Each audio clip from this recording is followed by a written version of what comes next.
C Modi ji was RSS pracharak. तो क्या BJYM में जाना वॉज दैट समथिंग जो आपको आरएसएस से ओपिनियन मिला था, या हाउ डज दैट वर्क? तो सोसाइटी के साथ कैसे कनेक्ट करना और सोसाइटी के ट्रांसफॉर्मेशन के लिए पॉलिटिकल पावर का कैसे इस्तेमाल करना, it is a special force, let me से।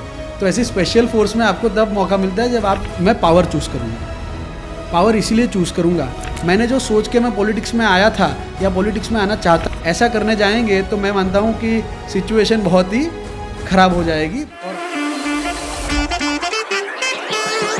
Hello and welcome to All That Matters. I'm Rudrik Vyas and with me my co-host Teerth Shah. Today we have an inspiring and a very young Indian political leader, socio-political leader to be very honest, Rangam Trivedi. So welcome Rangam to the show. Hi Teerth, hi Rudrik, and hello to all the viewers. Tell us a bit about your journey into politics and why did you think at a very early age to get into politics? In around first year of my college, I was a part of RSS. मैं RSS की शाखा में जाता था and there we use to say a सुभाषित। It was कि राष्ट्र सेवा मम धर्म, राष्ट्र हिते मम हितम। इट मेंट कि राष्ट्र सेवा ही मेरा धर्म है, इट इज़ माई ड्यूटी, और राष्ट्र के हित में ही मेरा हित है। मतलब राष्ट्र का अच्छा होगा, देश का अच्छा होगा तो मेरा अच्छा होगा। तो since my childhood I use to learn this and I inculcated this in my day to day routine, and this was my biggest inspiration to serve the society. I initiated my NGO Bhavya Bharat Foundation, and later on by serving the society I joined BJYM, that is the Bharatiya Janata Yuva Morcha, the youth wing of Bharatiya Janata Party. With that, can you also tell us exactly, to be very honest, हमारे viewer को वो भी बताओ कि RSS होता क्या है, RSS का फुल फॉर्म क्या है, पहले तो उससे आप स्टार्ट कर सकते हो, वो करते क्या है? So RSS is a social organisation. आज के यूथ में बहुत मिसकंसेप्शन आरएसएस को लेकर है। RSS was started in 1925 by doctor Keshav Baliram Hedgewar in Nagpur. RSS शुरू कैसे हुआ? तो नागपुर में सोसाइटी की इंटीग्रेशन के लिए ये आरएसएस शुरू किया गया। शुरू कैसे किया गया? तो 10 बच्चों को गेम्स खिलाने से नागपुर में शुरू किया गया कि 10 बच्चे आए, साथ में गेम्स खेले, एक साथ आकर खेले, 10 से 20 हुए, 20 से 30 हुए, 100 हुए। और साथ में गेम्स एक ऐसी चीज़ है जो हमारी इंडियन ट्रेडिशनल गेम्स है कि जिससे संगठन की भावना आती है, हम एक टीम बिल्डअप कर सकते हैं। And when we aim to integrate the society, the integration starts from a family to a community and then a society. समाज का इंटीग्रेशन और समाज का संगठन ये एक कम्युनिटी और रेसिडेंशियल सोसाइटी से शुरू होता है। तो आरएसएस का कंसेप्ट वो है, और आरएसएस की शाखाएं लगती है। शाखा में आपको व्यायाम करवाया जाता है, एक्सरसाइज करवाई जाती है, परेड करवाया जाता है, अलग अलग ट्रेडिशनल गेम्स करवाई जाती है, न्यूज़ एनालिसिस करवाया जाता है, अलग अलग इंस्पिरेशनल स्टोरीज बताई जाती है, हमारे एंसिस्ट्रल्स जो ग्रेट पर्सनालिटी हो गए उनके बारे में। तो एक पर्सनालिटी डेवलपमेंट, व्यक्ति निर्माण से समाज निर्माण, समाज निर्माण से राष्ट्र निर्माण, this is the principal statement and working principle of Rashtriya Swayamsevak संघ। और संघ की शाखाएं लगती है, लगभग 60,000 जितनी शाखाएं आज पूरे देश में लगती है। और संघ के अलग अलग ऑर्गेनाइजेशंस है जो अलग अलग वॉक्स ऑफ लाइफ में काम करते हैं। तो this is the function of RSS. Rangam ji, तो फिर आप 11 साल आरएसएस के बाद आपने बीजेवाईएम ज्वाइन किया। सो आई थिंक आरएसएस में आपका जो पर्सनालिटी डेवलपमेंट हुआ, थोड़ा गाइडेंस मिला होगा कि आप इस सेक्टर में अच्छे हो या उस सेक्टर में अच्छे हो करके। तो क्या बीजेवाईएम में जाना वॉज दैट समथिंग जो आपको आरएसएस से ओपिनियन मिला था, या how does that work? See, let me clarify.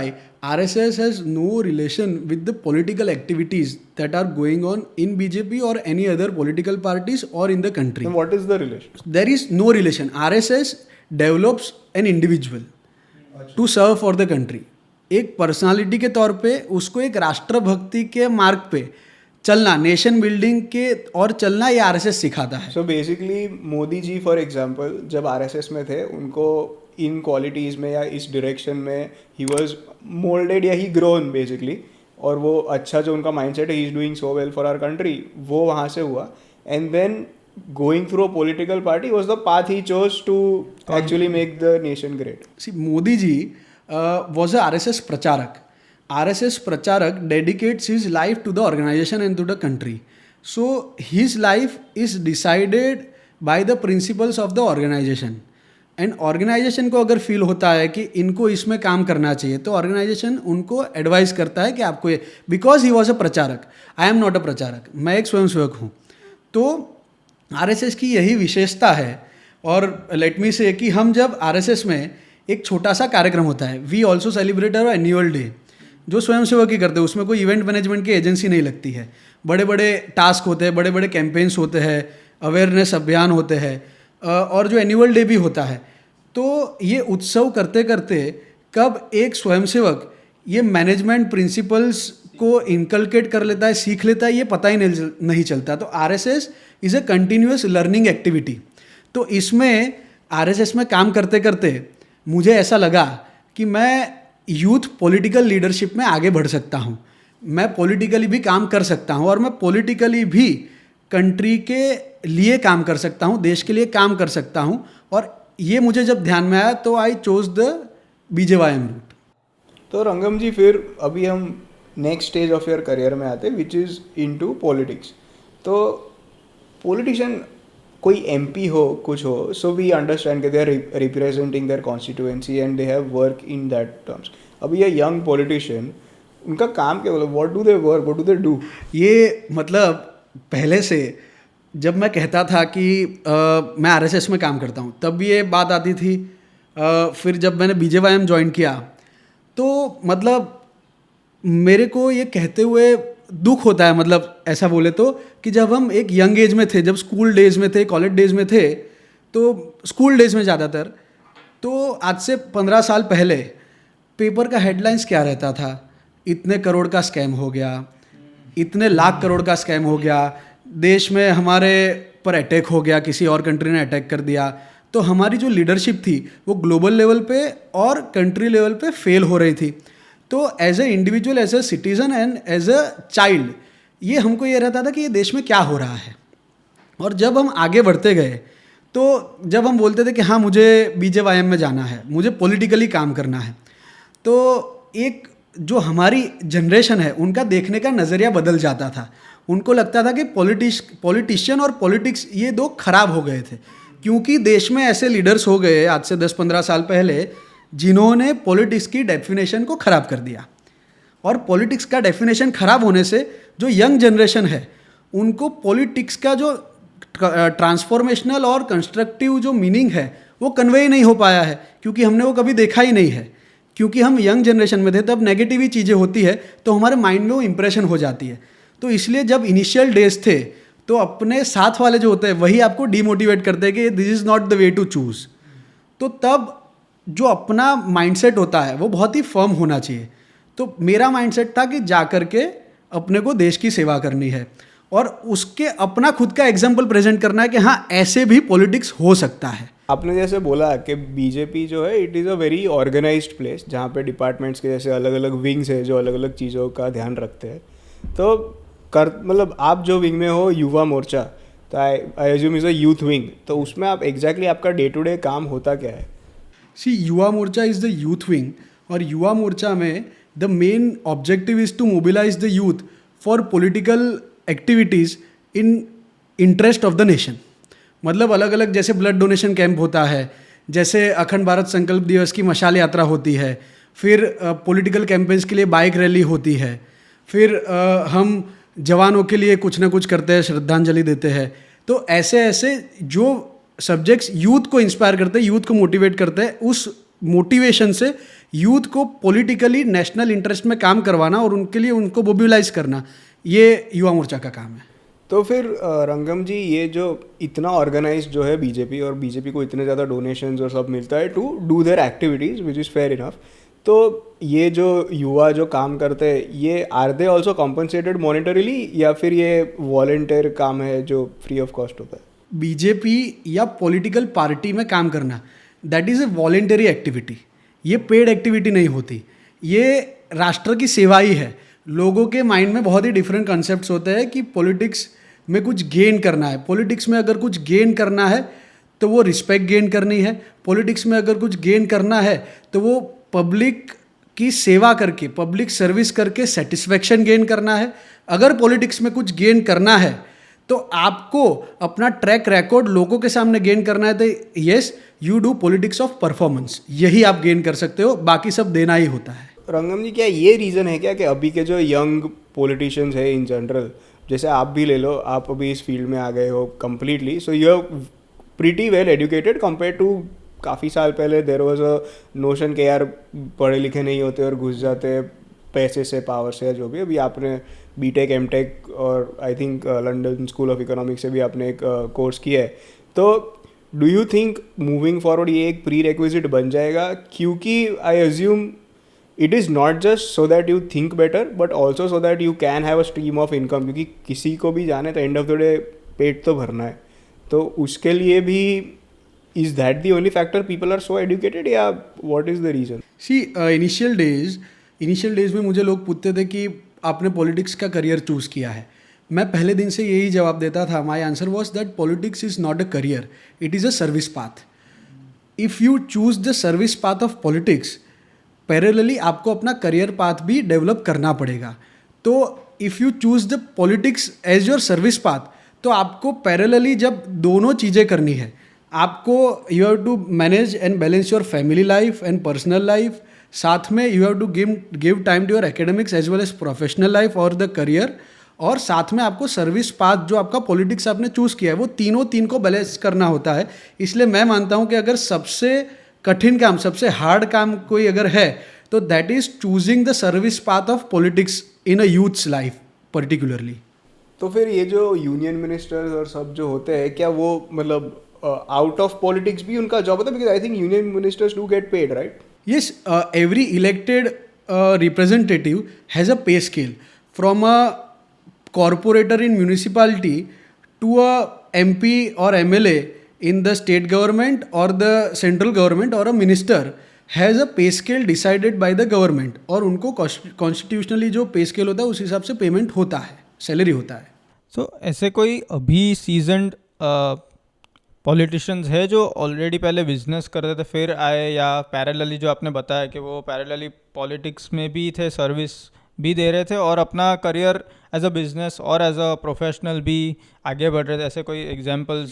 C traditionally politics को ये देखा जाता था कि जो जन नेता है, जो लोगों के साथ जुड़ा हुआ होता है, वो पॉलिटिक्स करेगा, वो नेतागिरी करेगा, पॉलिटिकल पार्टी में काम करेगा और फिर कोई इलेक्शन लड़ेगा और इलेक्शन से कोई पोजीशन अटेन करेगा।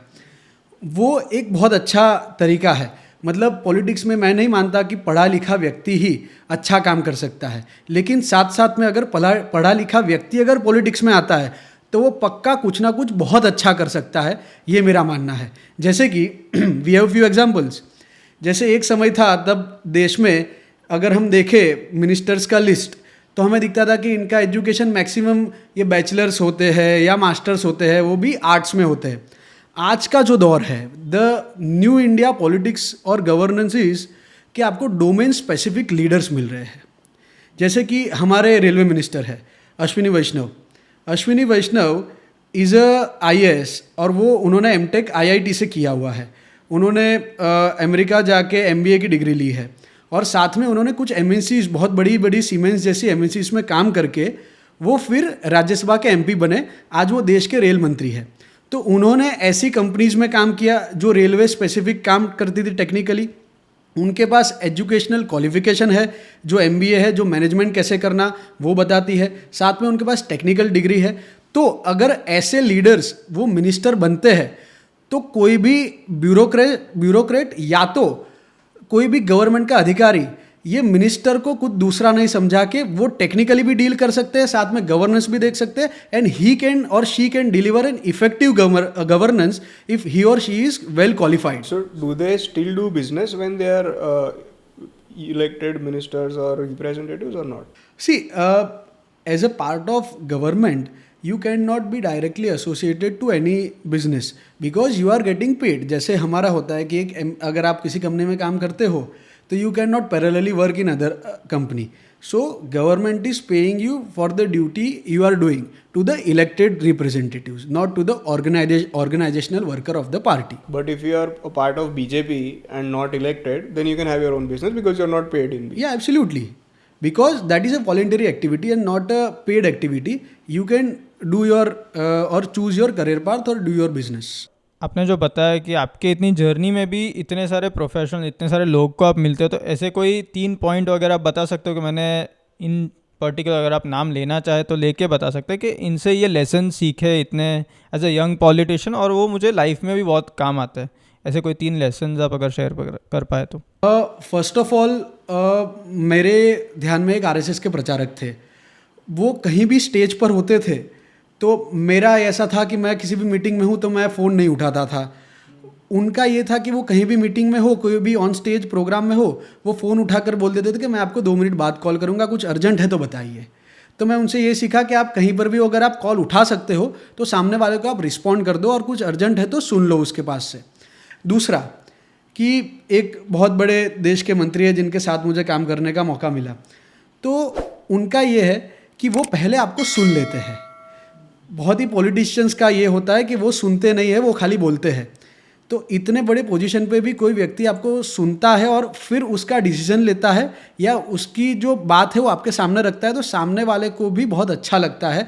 तो किसी को भी रिस्पॉन्ड करना, ये मैंने अच्छे अच्छे पॉलिटिशियंस और अच्छे अच्छे लीडर्स के पास से सीखा है कि पहले सुनना चाहिए, अच्छे से रिस्पॉन्ड करना चाहिए और फिर ही डिसीजन लेना चाहिए। कौन था ये? एक थे आरएसएस के प्रचारक सुरेश जैन, मेरे बहुत ही क्लोज रहे हैं। दूसरे मैंने आगे बात की अश्विनी वैष्णव। तो बहुत ही अच्छी अच्छी बातें हमें ऐसे लोगों से, बड़े बड़े लोगों से जानने को मिलती है। लेकिन रंगम जी, अभी अश्विनी वैष्णव जी फॉर एग्जांपल आपने बोला, he is a union minister, he is at a huge post. For any normal person to go and meet him is not really possible, especially if you are not into a political party or something. तो आपको ये जो opportunities milli, would you say it is because you were in the political party, that is why? या so how can a normal person even get their attention to let people know? Is there a system for that?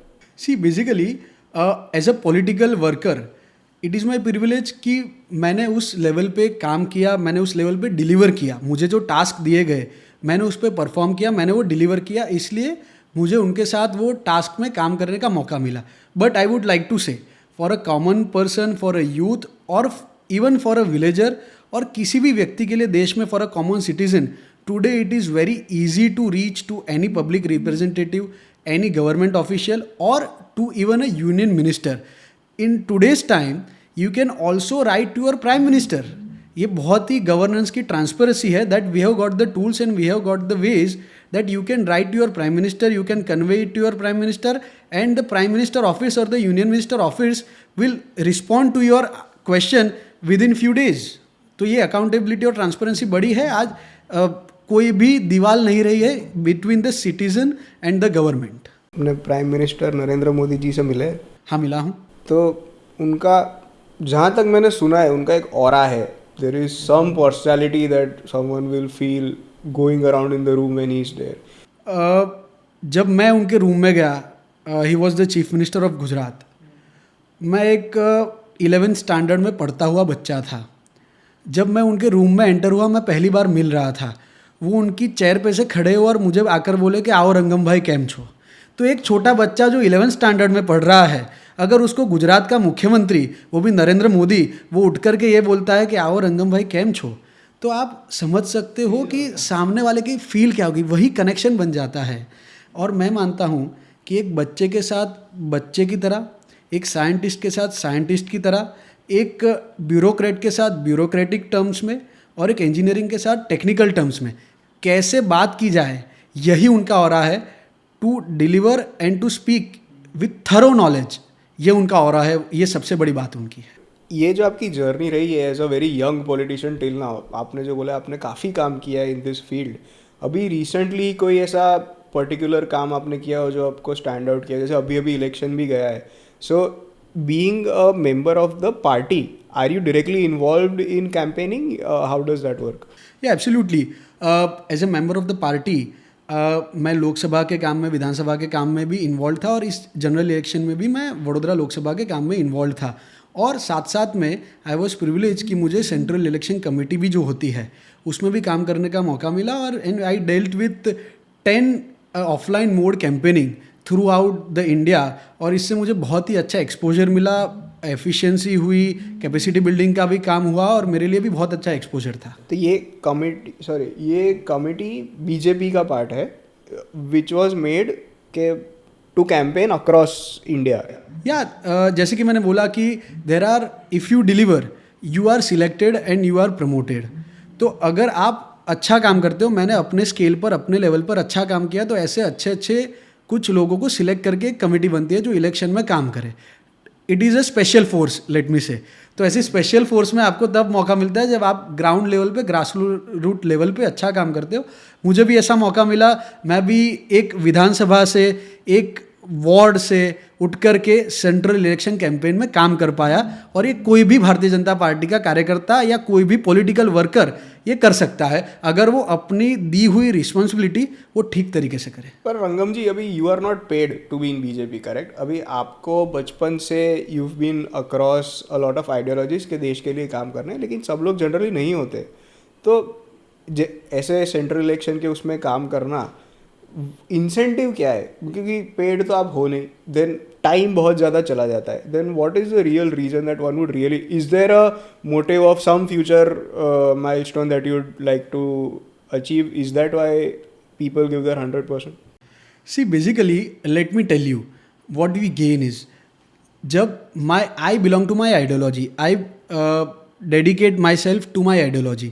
जब मैंने election campaign के दौरान 3 महीने दिए, तो my only motto was कि मेरी गवर्नमेंट की सरकार बने, मेरी पार्टी सरकार में आए. क्यों सरकार में आए? बिकॉज माई आइडियोलॉजी इज सबका साथ सबका विकास, Antyodaya. Antyodaya is to reach out to the last mile with the government benefit. तो मेरा सबसे बड़ा सेटिस्फैक्शन या मेरा सबसे बड़ा गेन ही ये है कि मैं जो 3 महीने दे रहा हूँ ना, उसका मुझे यही गेन मिलने वाला है कि मेरी गवर्नमेंट बनेगी, मेरे देश के लोगों का भला होगा, मेरा देश आगे बढ़ेगा. यही मेरा सबसे बड़ा गेन है. और एक पॉलिटिकल कार्यकर्ता के लिए इससे बड़ा गेन नहीं हो सकता, या इसके आगे कोई मकसद नहीं हो सकता कि आपका एक काम से आप इतना बड़ा बदलाव ला सकते हो, इतने बड़े काम में आप एक पार्ट हो सकते हो जिससे देश का और देश के गरीब से गरीब लोगों के जीवन में ट्रांसफॉर्मेशन आने वाला है. इससे बड़ा गेन मैं नहीं मानता कि मेरी लाइफ में या किसी भी पॉलिटिकल कार्यकर्ता की लाइफ में हो सकता है. अभी थोड़ा आपको ऑन कैमरा, ऑन स्टेज रख के एक अलग क्वेश्चन पूछना था. अगर आपके पास 2 ही चॉइस है और अगर आपको पैसा मिले या तो पावर मिले, तो आप क्या चूज़ करोगे और क्यों? मैं पावर चूज़ करूँगा. पावर इसीलिए चूज़ करूँगा कि जब आप सोशल काम करते हो, मैंने पहले भी बताया, पावर ये है कि जब तक पावर ये अच्छे लोगों के हाथ में है, एजुकेटेड लोगों के हाथ में है, इंटेंशन जिसका क्लियर है उसके हाथ में है, तब तक देश सुरक्षित हाथों में है. पावर ये कभी भी गलत हाथों में नहीं जाना चाहिए. पावर हमेशा अच्छे हाथों में, सही हाथों में रहना चाहिए. ये मेरी पर्सनल माइंडसेट है मेरा. और मैं मानता हूँ कि पैसा ये भी पावर से ही डिलीवर होता है. आज देश के करोड़ों युवा ये स्टार्टअप शुरू कर सकते हैं, देश के करोड़ों युवा का जीवन बदल सकता है. तो वो it is due to power in the right hands. अगर पावर सही हाथों में होता है तो देश की इकोनॉमी भी ठीक चलती है, देश के युवाओं को रोजगार भी मिलता है, देश में महिलाओं की सुरक्षा भी रहती है, देश में डिफेंस भी अच्छा रहता है, देश का ग्लोबल लेवल पर भी अच्छा होता है. तो मैं मानता हूँ कि पैसा या पावर, इन दोनों में अगर कुछ सिलेक्ट करना है तो पावर विद सर्विस सिलेक्ट करना चाहिए. अगर पावर में सर्विस की भावना है तो उससे बेहतर कुछ नहीं हो सकता, because it is on the interest of the nation. तो रंगम जी, आप इतने मोटिवेटेड है, आप you are so well educated yourself, तो आपका कुछ फ्यूचर एस्पिरेशंस क्या रहेगा within this political career of yours? एक पॉलिटिकल कार्यकर्ता, एक पॉलिटिकल वर्कर का फ्यूचर एस्पिरेशन, मेरा एस्पिरेशन यही है कि मैंने जिस ज़ील के साथ, जिस जेस्ट के साथ एक 15 साल की उम्र में सोशल सर्विस करने से शुरू किया था, वो हर आने वाले साल में दुगनी होती जाए. मैंने पहले दिन मेरा जो मोटिवेशन रहा था कि सामने वाले का मैंने कुछ काम किया और उसके मुंह पर जो स्माइल थी, वो स्माइल मैं मल्टीपल कैसे करूं, मैं अपने द्वारा बेनिफिशियरीज को मल्टीपल कैसे करूं, मैं अपनी कैपेसिटी से अच्छा मेरी पार्टी के लिए कैसे काम करूं, मेरी पार्टी से मैं देश के लिए कैसे अच्छा काम करूं, और उसमें मैं हर एक दिन बढ़ावा करता जाऊं, मल्टीप्लाई करता जाऊं, और मैं कभी ना थकूं, मैं कभी ना रुकूं, रोज़ नया सीखूं, रोज़ अच्छा काम करूँ और उसको मल्टीप्लाई करूँ और इसी दिशा में जा कर के इसी डायरेक्शन में देश की सेवा करता रहूँ। यही मेरा फ्यूचर एस्पिरेशन है। नहीं, बहुत ही परफेक्ट, बहुत ही फोकस्ड, लेज़र फोकस्ड आपका विजन लगा लाइफ का। अभी मुझे आपका करियर, आपकी जर्नी बहुत ही बढ़िया था। 15 आई गेस 11 साल से इस फील्ड में हो और आपका फोकस है और आपने इतना टाइम दिया है। अभी हम थोड़ा ऐसे समझो, या किसी छोटे रंगम को आपको गाइड करना है तो उसका रोड मैप अगर बिल्ड करना हो कि उसको भी, वो भी मोटिवेटेड है कि मुझे भी फ्यूचर पॉलिटिक्स में जाना है, मुझे भी देश के लिए कुछ कंट्रीब्यूट करना है, तो उसके लिए आप रोड मैप अगर हमें बनाना हो तो क्या रहेगा? Road map is I believe कि किसी भी यंग, अगर आप बोल रहे हो कि दूसरा कोई रंगम आए, तो मैं ये बोलूँगा कि 3D फॉर्मूला है, डिटर्मिनेशन, डेडिकेशन और डिलीजेंस। ये 3 चीज़ों को पकड़ के आप नेशनल इंटरेस्ट में काम करना शुरू कीजिए। किसी भी पॉलिटिकल पार्टी में आपकी जो आइडियोलॉजी है, मैं मानता हूँ कि भारतीय जनता पार्टी मेरी आइडियोलॉजी थी तो मैं भारतीय जनता पार्टी में ज्वाइन हुआ। आपकी कोई भी आइडियोलॉजी आप ज्वाइन करिए, पॉलिटिकल पार्टी में नेशनल इंटरेस्ट को ध्यान में रख के काम करना शुरू कीजिए, कहीं भी उससे डेविएट मत होइए और उस पर आप काम करते जाइए, अपनी पार्टी के लिए काम कीजिए। साथ साथ में आप खुद इंडिविजुअली अच्छे माध्यमों से फाइनेंशियल स्टेबिलिटी हासिल कीजिए, जिससे आप अपना परिवार का ध्यान रख पाए, क्योंकि वो बहुत ही ज़रूरी होता है। और उसके साथ आपकी पॉलिटिकल पार्टी की डेडिकेशन से सेल्फलेसली सेवा कीजिए। लोगों के जीवन में आप कैसे बदलाव ला सकते हैं, इसका अपने दिमाग में रोड मैप क्लियर कीजिए, क्योंकि जब आपके पास कोई पोजीशन आएगी पार्टी से तो आप उसमें डिलीवर कैसे करेंगे बहुत ज़रूरी होता है। तो ये करके पार्टी की ज्वाइन करके पार्टी में काम कीजिए डेडिकेशन से, और यही करते जाइए। मैं मानता हूँ कि उससे बढ़िया कोई रास्ता नहीं होता। क्या काम करना है उसका रोड मैप बहुत ही क्लियर होना चाहिए किसी भी यूथ के माइंड में पॉलिटिक्स में। इससे मतलब इससे ज़्यादा कुछ इंपॉर्टेंट नहीं होना चाहिए। ये बनूंगा उसका सपना ना देखते हुए मैं कैसे ये काम करूंगा, मैंने जो सोच के मैं पॉलिटिक्स में आया था या पॉलिटिक्स में आना चाहता हूं वो मैं कैसे कर पाऊंगा, ये अगर सोचेंगे ना तो यूथ के लिए बहुत ही अच्छा रास्ता होगा पॉलिटिक्स में आने का। कौन से एज पे पॉलिटिकल पार्टी ज्वाइन करना आइडियल होता है, मतलब कुछ एज रेंज? मैं ये मानता हूँ कि अपना एजुकेशन कंप्लीट करके वोटर भी 18 ईयर्स में गवर्नमेंट बनाती है, तो आप 18 ईयर्स या अपना ग्रेजुएशन करने के बाद ये एक पॉलिटिकल पार्टी ज्वाइन करोगे। या तो देर आर डिफरेंट एस्पेक्ट्स कि आप कैसे ज्वाइन करना चाहते हो, आप पॉलिटिकल पार्टी में क्या करना चाहते हो। Traditional politics was so different, in today's scenario politics is very much different. आप कौन से एस्पेक्ट पे काम करना चाहते, जैसे कि एमएनसी में होता है कि मैं इसी एस्पेक्ट पे काम करना चाहता हूँ, ऐसे आज पॉलिटिकल पार्टीज़ और गवर्नमेंट भी इसी लाइन पे काम करती है। आज पॉलिटिकल कंसल्टेंसीज भी है। अगर आपको जॉब के तौर पे पॉलिटिक्स को ज्वाइन करना है, पॉलिटिक्स को एक्सप्लोर करना है, you can join political consultancies. अगर आपको डेडिकेटेडली वॉलंटियर करना है पॉलिटिक्स में, आप किसी पॉलिटिकल पार्टी को ज्वाइन कीजिए। अगर आपको ऐसा है कि मैं डोमेन स्पेसिफिक होकर कुछ टेबल पर कंट्रीब्यूट करना चाहता हूं, तो आप उस स्केल में अपने प्रोफेशनल लाइफ में इतना एक्सेल कीजिए और उतना अपना लेवल बनाइए कि आपको उस लेवल पे पॉलिटिकल पार्टी सामने से लेने आए। ऐसे बहुत सारे हमारे पास केसेस है, राज्यसभा की अपॉइंटमेंट्स ऐसे होती है और ऐसे लोगों को, डोमेन स्पेसिफिक लोगों को राजनीति में लाने के लिए ही ऐसी व्यवस्था बनाई गई है। तो आपको तय करना है कि आपको कैसे सर्व करना है, कैसे कंट्रीब्यूट। ऐसा नहीं है कि उसने ऐसा किया तो मैं भी ऐसा कर दूं। ऐसा करने जाएंगे तो मैं मानता हूं कि सिचुएशन बहुत ही खराब हो जाएगी, और अपने लेवल पे आने के लिए अपना जो रोड मैप है उस हिसाब से आपको एंटर करना चाहिए। सो रंगम जी, बिफोर वी रैप अप, मुझे एक क्वेश्चन था। मतलब इतने टाइम से हमने देखा भी है कि लोग पॉलिटिक्स में आते हैं पर उनका कभी कभी जो सर्विस वाला पॉइंट एंगल आपने बोला वो कॉन्फ्लिक्ट ऑफ इंटरेस्ट हो जाता है। कभी कभी लोग उसका, मतलब ऐसा पर्सपेक्टिव है लोगों का कि बहुत अच्छा नहीं होता पॉलिटिक्स या पॉलिटिशियन बनना। तो उस पर आपका क्या विचार है? मतलब जो आप अपने आप को कैसे सही राह पे रखते हो? मैं इस बात में बहुत सेल्फिश हूँ। मुझे सही राह पर अगर कुछ रखता है ना, तो वो मेरे द्वारा की गई बेनिफिशियरी की जो कहीं ना कहीं मुझे सेवा करने का मौका मिला है, वो बेनिफिशियरी के मुंह पे जो स्माइल थी वही मेरा सेटिस्फेक्शन है। और मैं ये मानता हूँ कि मैं इतना सेल्फिश हूँ कि मुझे बार बार उस बेनिफिशियरी के मुंह पे और ऐसे कई और बेनिफिशियरीज़ के मुंह पे वो सेटिस्फेक्शन देखना है। मुझे वो हैप्पीनेस फील करनी है जो मैंने किसी का काम करके किया है। मुझे वो हैप्पीनेस फील करनी है जब मेरे लीडर ने मेरी पार्टी का जो टास्क दिया था वो अच्छी तरह मैंने निभाया और उन्होंने मुझे जो अप्रिसिएशन दिया वो मुझे बार बार गेन करना है।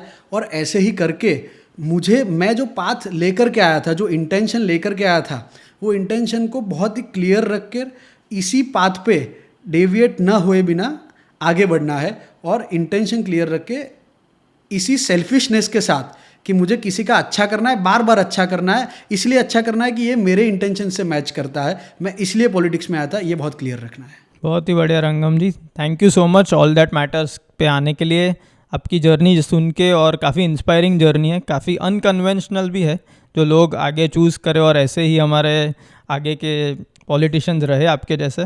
तो thank you so much all that matters पे आने के लिए। Thank you. और मेरा यूथ को एक मैसेज है आपके द्वारा कि अपना इंटेंशन बहुत ही क्लियर रखो और पावर गेन करके आप क्या करना चाहते हो, इंटेंट ऑफ पावर भी जीवन में बहुत ही क्लियर रखो, तो आप किसी भी फील्ड में एक्सेल कर पाओगे और देश के इंटरेस्ट में काम कर पाओगे।